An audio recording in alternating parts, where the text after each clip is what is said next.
Welcome to Doc NYC and this special Q&A for the film Duty Free, making its world premiere at the festival. I'm Tom Powers, the festival's artistic director. I'm pleased to have with me the film's director, Sian-Pierre Regis, along with his mother, Rebecca, joining me from Brooklyn. Sian-Pierre and Rebecca, can you bring us up to date on your life right now in fall 2020? Well, we're roommates, so that's the big update. We were in production for 3.5 years, editing for another year or so. And then in June of this year, my mom, who's 79 now, moved in with me. So it's me, her, and my partner in a great apartment. And we are kind of like learning a new way of living together. Yeah, exactly, that's it. He's in charge now. What, I'm on furlough from a job, so it made sense to be staying in New York. I had to give up my apartment in Boston, so it's great. So Rebecca, I'd love to hear what you think of this film. You know, it's a version of your life, but it's a version of your life through Sian-Pierre's eyes. So when you watch it, what stands out to you? Well, I'm amazed at how different I am to what I thought I was. I mean, when he started doing this film, we didn't have big cameras or anything. He was filming me on his phone. And I oftentimes didn't know that he was filming me. So now when I look back and I see these moments where I'm saying not very nice words sometimes, or I just get out of bed and my hair's all over here and there's not a thing on my eyes, and that's all for the whole world to see. So it's very revealing. But we've worked along with this together, and I've had a ride. It's been the dream of a lifetime for me. Well, it's such a special film for us at the festival. Sian-Pierre, you've worked as a contributor at bigger companies like MTV and CNN. What was it like taking on your own project? You know, I fell into this out of a passion and a want to do right by my mom, and I think that's what really fueled my work at CNN and MTV, was really following stories that I thought were incredibly important, particularly among young Black millennials. And this one, when I saw the injustice that was done by my mom, I felt like this was a moment to take a stand in a way that was more personal than anything I had ever done before. It was also a story that I could tell truthfully, honestly, 100%. I had the facts. And so I felt it was the time to not just sort of follow that internal gut, but also to broaden what I ever thought I could do. I used to, do stories in 3-minute to 5-minute segments. And this is a feature film. So it allowed me to sort of push myself as a storyteller and continue to sort of set the bar higher for what I could do in this world and what I could bring to it. So, I mean, there's a lot of freedom and excitement that comes with that. There's a lot of extra challenges that come with it. You aren't backed up by, someone else's bank account or someone else's crew. Can you talk about those trade-offs between, freedom and responsibility? Yeah, it's a huge risk. I mean, to be a first-time filmmaker is a huge risk, especially with a story that is deeply personal. And, along with my producer, who's a first-time producer, we learned together. And that was part of the excitement of doing this film, was really being curious every day to try and figure it out, not just the system, but also the story. And I think I was not shielded as I would have been had I been under a big organization, from the numbers, from the financials, from the way things work, from the way the system runs. And so I find that now I'm better set up, not just for myself for the next time, but to sort of pass on the information to other people, other young people or older people who want to be filmmakers, as to ways to do it, best practices, what to stand up for, what not to back down for, and I don't know, I just feel like I've had a fuller experience.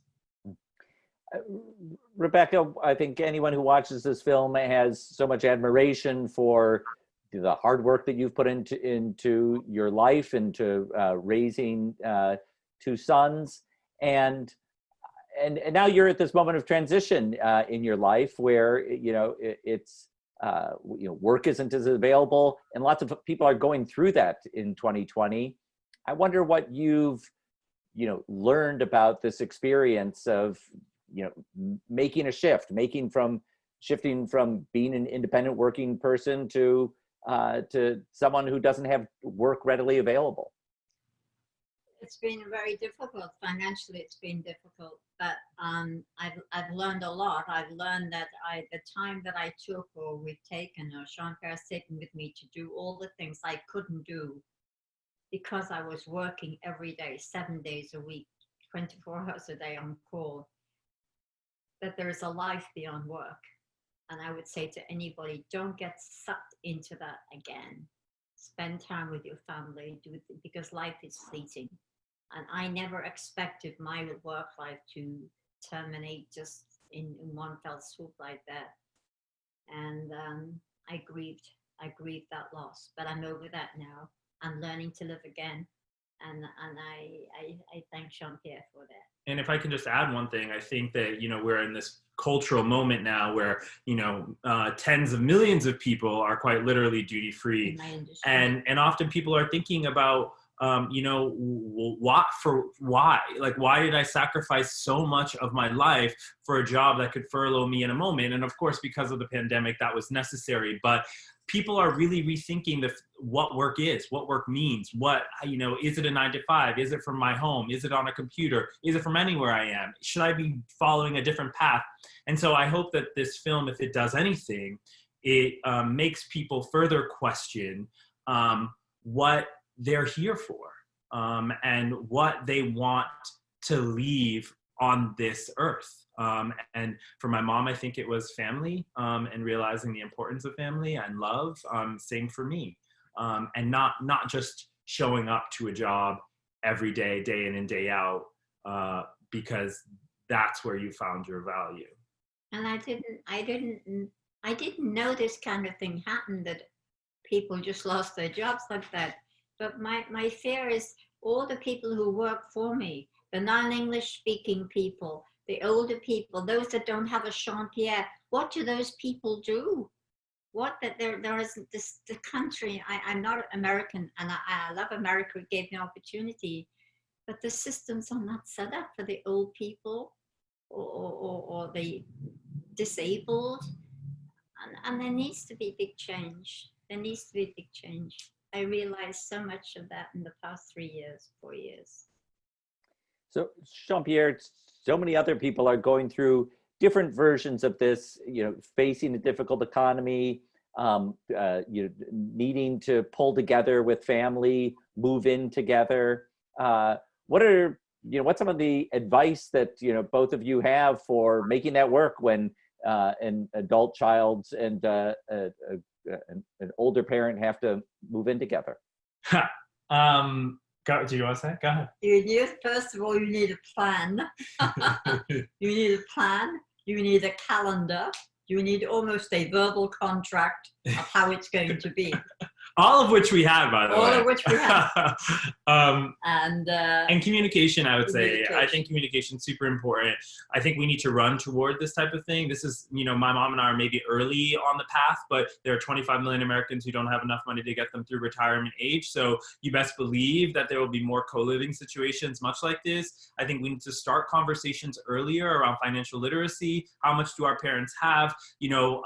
How can we sort of offset that balance if we can at all? And what is our plan, to my mom's point? And so, yeah, I think run toward it. Care and dignity is so important. And that's what I've learned through this process, is seeing my mom as a human being and as a person and deserving of care. And so instead of running away from our parents and feeling like we need to live our own individual lives, like we need to recognize that these are our people. These are our families. These are our communities, and we need to lift them up, or else we won't survive. This is my best friend. And I'm his best friend. I mean, It's true. he has his partner and he has his friends, but we can talk about stuff just very freely without any filter or anything else. And so we had that closeness that I know if he's upset, he would know if I'm upset. And Mummy's always had that look. He knows. Well, you're ahead of a lot of parents and children in that respect, where there isn't always that closeness. I wonder if for anyone else who's kind of going through this, have you found resources or, community groups or places to share information around these topics? We've started to build, on the impact side, we started to build partnerships with various organizations, including Caring Across Generations. And I've learned a lot from them in terms of how to talk about care, how to reframe care, why people are so afraid to sort of either be a caregiver or feel deserving of care. And I think that that's step one, right, is to understand that we all deserve care. We will all need care at some point in our lives, and we all have the capacity to be a caregiver. And I think once we understand that, then it becomes a lot easier to move toward caring in all aspects of life. For me, it was me caring for my mom in an emotional and sometimes financial way, but it could be with the colleague on your floor or across the Zoom table. It could be with a neighbor next door. I think having care front of mind is really important. And what Caring Across Generations is doing is, really advocating for a universal care fund. How can we all access care? How can we all receive the care that we need? And that's through a universal care fund that we all give into and that we all are able to pull from when we need care, because inevitably we will. But we're working with other organizations, Justice in Aging, to make sure older people have the money and the financial legislation is passed so that they are able to survive through retirement age, so that their golden years are a little bit closer to golden. And we're going to continue to build out impact plans, partnerships, and such. And on our website, dutyfreefilm.com/takeaction, we're going to post all of those so that after the film, if people are moved on any particular subject, they're able to actually take action. So for my last question, you've kind of alluded to the fact that this is not, this film is finished now. It's just beginning to reach audiences here at Doc NYC. It will go on into distribution. And it sounds like you've got, big plans to kind of carry this message in other directions.